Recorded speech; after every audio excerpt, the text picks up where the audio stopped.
So students, erythrocytes are those cells which are also called as the red blood corpuscles, also called as simply as the RBC, and these are hemoglobin containing cells, and the most numerous of all the formed elements are the erythrocytes.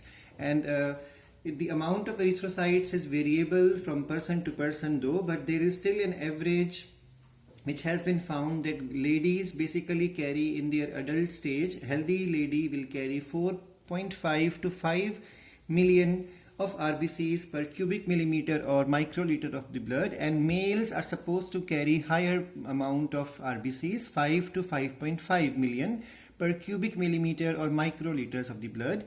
And this counting of the number of RBC helps to understand whether a person is anemic, because there are sometimes what happen, a person may develop extra amount of RBCs in body, and then it is called as polycythemia, and it is possible there could be very less RBCs below the normal range, and that is called as erythrocytopenia or anemia. So these are various symptoms of diseases in the body, and the amount of this is calculated with the help of hemocytometer. So it's an instrument for measuring or counting the number of RBCs. Then infants and fetus would carry generally higher number of RBCs, 6.6 to 7 and 7 to 8 million per cubic millimeter respectively. Formation of RBC is called as erythropoiesis, and erythropoiesis takes place in different portion as we develop from the embryonic stage to fetus stage and to the childhood, adolescence and adulthood.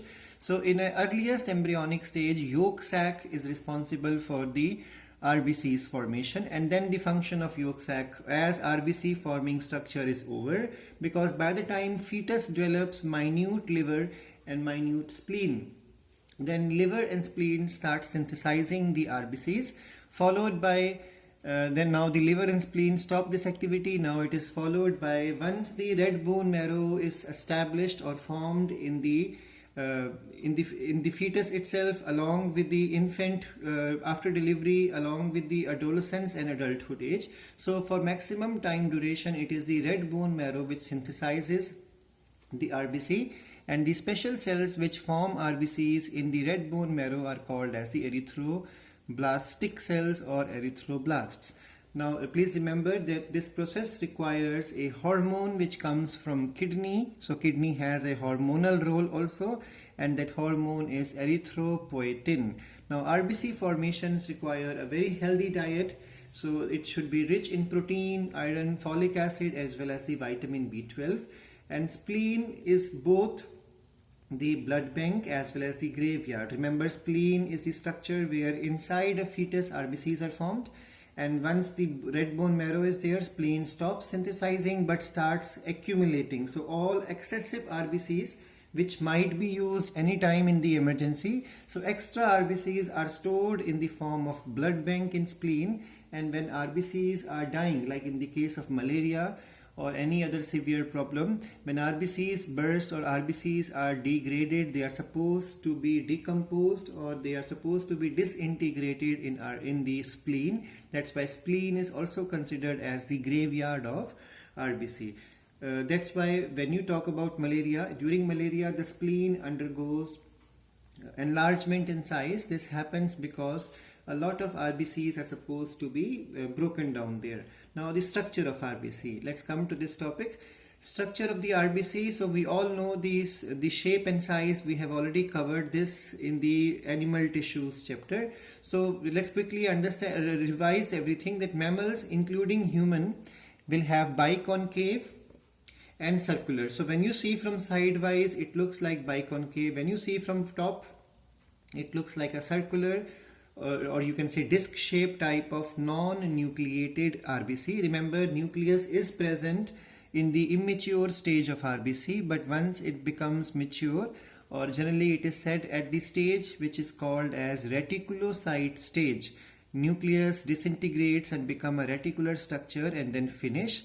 So mammals do not carry nucleus containing mature RBC, but there are exceptions in the size, that camel and llama, they carry flat and oval non-nucleated RBCs. When we talk about the other chordates or vertebrates like fish, amphibians, reptiles and birds, they all carry biconvex and oval along with nucleus containing RBCs. Now the size of the RBC is 7 to 8 micrometer is the length or the diameter, and when you see sidewise, the disc appears to be 2 micrometer thick in the top portion or peripheral portion and just 1 micrometer thick in the central portion. So that means this surrounding portion is thick and the central portion is thin. Now why this shape is important? Because the biconcave shape gives more surface area, and this also helps in increasing the flexibility, so the RBCs are able to easily move through the capillaries also, even under low pressure. Now the next is that that fetus of the human carries the nucleated RBC, remember that, and then slowly the mature type of RBCs are formed. Now all eukaryotic organelles are absent in RBC when it is mature. Why? Reason is all that space has to be occupied by hemoglobin, because RBCs are example of specialized function or differentiation or division of labor in the human body. So this cell is basically functioning like a prokaryotic cell. Though it is eukaryotic, it functions like prokaryote, and its only function is to carry oxygen. So that's why mitochondria and all, everything is missing, so that it does not consume the oxygen it is carrying, so that it can provide oxygen to the different cells of the body. Remember, RBCs are smallest in the case of musk deer, and RBCs are largest in the case of salamanders, that mean amphibians, and examples, scientific names are Proteus and Amphiuma. Now let's understand about the hemoglobin. So hemoglobin is the iron containing conjugate protein which is found in the RBCs. Now hemoglobin is made up of two parts, heme and globin.